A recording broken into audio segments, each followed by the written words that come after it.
things change. So to quantify the change, we invent this parameter called time, in which things change.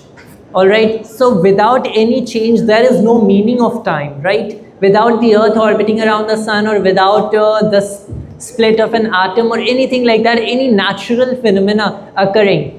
So without any of these happening, there is no meaning to assign with time, right? That is the view of Aristotle.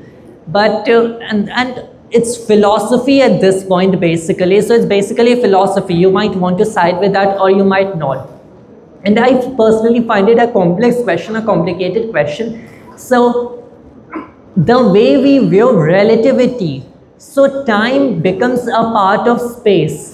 So in that case, you cannot speak of space and time separately, really. You speak of them together, at least in a mathematical sense.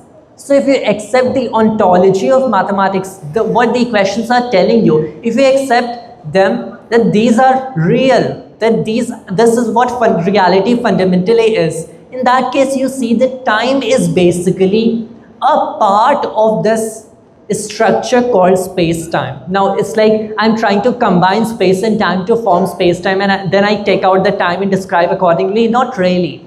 There's this geometric thing called a manifold. So it's basically geometry, it's mathematics. You don't have to know what the terms mean. And we figure that there's this fundamental manifold in reality in which everything lives, and we call that manifold space-time.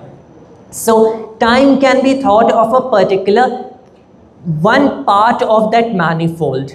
That's time. The other part is space. So in that case, you might want to argue time is one part of this manifold that surrounds this universe. That is a relativistic way, and I think I'll give that. Other than that, to speak of it without the mathematics, without the technicality, I think it's a very complicated question.